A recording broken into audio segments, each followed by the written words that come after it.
It's a beautiful tree, and it did bloom out this year. It was gorgeous.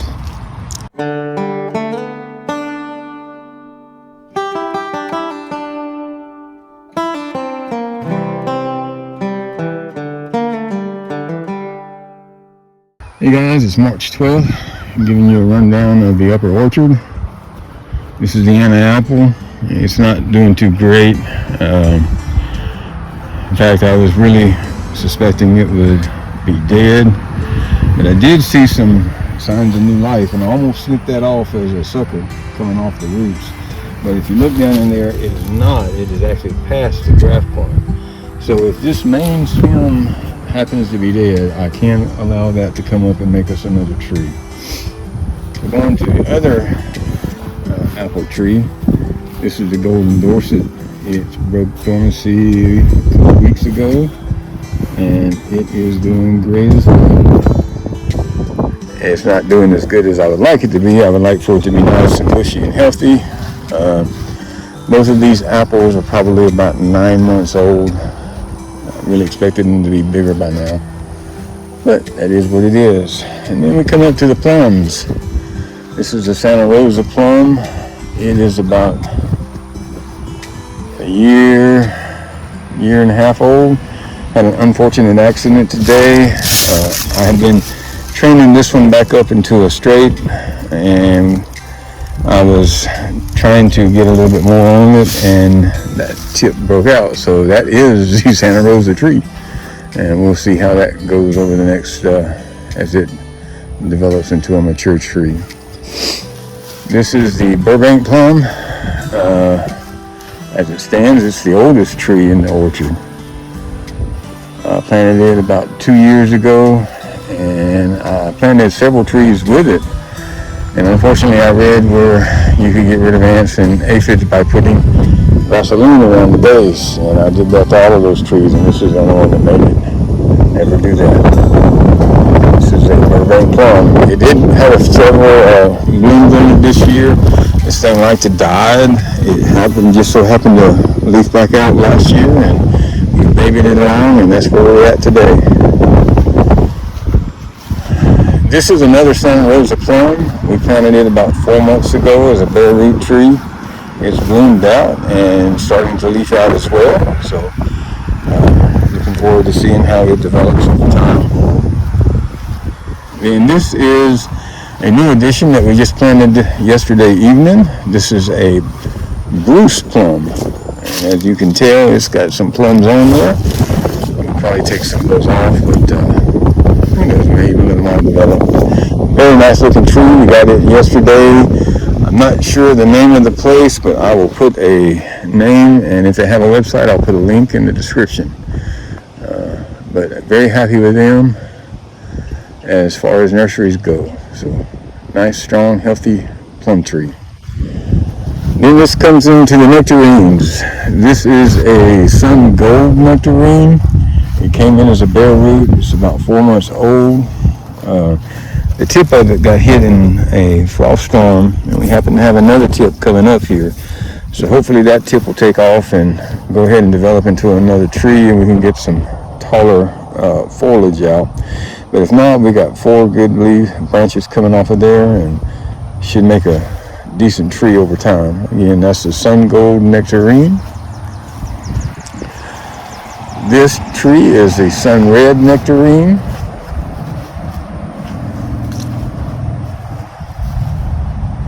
Doing nice and good, nice and healthy.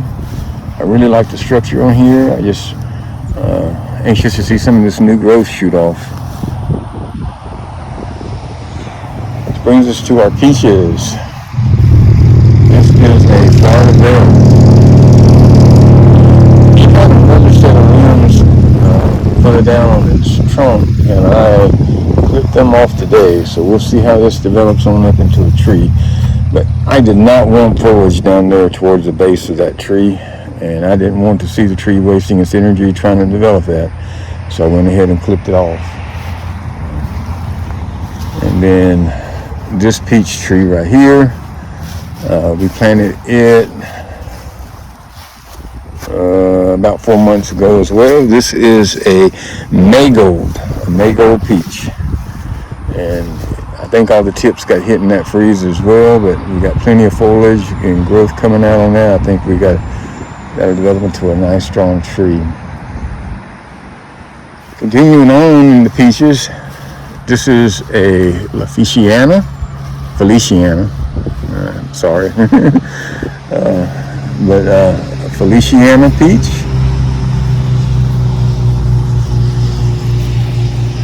We planted this tree last weekend. Bought it at Steins in Sulphur. Thank you, Miss Mandy, Miss Janet.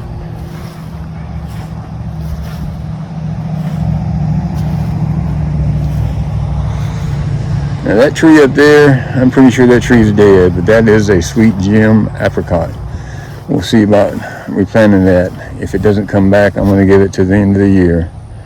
If it doesn't, it did not come out of dormancy, and it should be by now, I'm pretty sure. So, all right, this tree we also picked up yesterday, and we planted it yesterday evening. This is a Kiefer pear. Supposed to be one of the strongest disease-resistant pears out there. Really good for Louisiana, and we got it right here on our northern corner of the orchard, upper orchard. And we'll go down to the lower orchard and take a look at the mayhaws here in a little bit. This is our second pear. This is I always get it confused whether it's a Baldwin or a Bartlett. It is a Baldwin pear. Yeah. Got a suspicion that some of these might not make it, but we got plenty of growth coming out, and we'll let some of them develop and see where we need to go with it. The healthiest, most vigorous tree in the orchard, right here, the Florida Prince. It's a beautiful tree, and it did bloom out this year. It was gorgeous, but it froze on us right after that freeze, or during that bloom, I should say. And I don't think we're going to get any peaches on this tree this year. Maybe next year it'll give us some, but I have a feeling when it does, it'll be loaded. A lot of new growth. We'll trim this guy back. And then this is the peach we planted a couple weeks ago. This is a Texas Star. And as you can see, it's loaded with some peaches, and we actually took off about half of the peaches, and I probably should take off a couple of these other little guys. Just don't want to see the tree. Yeah. Trying to grow so many of these fruits out.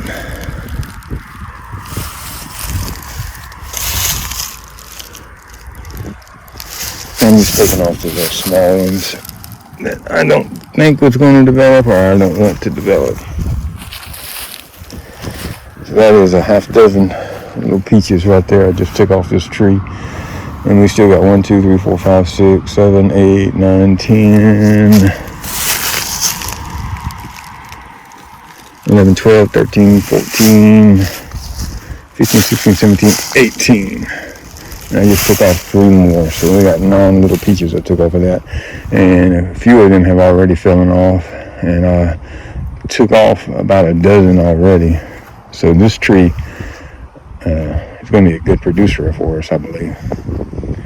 So that's the upper orchard. All right, let's head on down to the lower orchard. All right, here is the lower orchard, which consists of 4 trees. And they are currently 4 mayhaws. This mayhaw in the south corner is the Red Star mayhaw tree. I got that from Ty's nursery. TY's nursery. It's spinning around now. This will be its second full year. This one I also got from Ty's nursery. It is, I think, a Red Star. Nope, Georgia Red.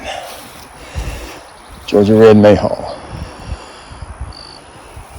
And also from Ty's nursery. Now, what was that one? If you go back and look at it later, but Red Star. Okay, Red Star and Georgia Mayhaw, Georgia Red.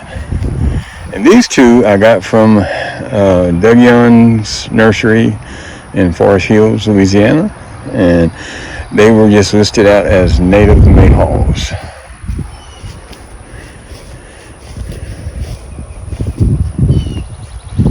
Native mayhaws.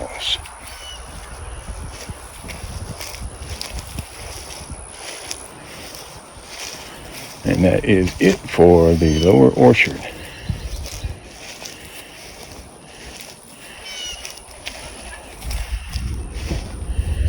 Do have plans on coming in here with some citrus. Maybe the fig trees might go in here. I'm not sure yet. Some more mayhaw.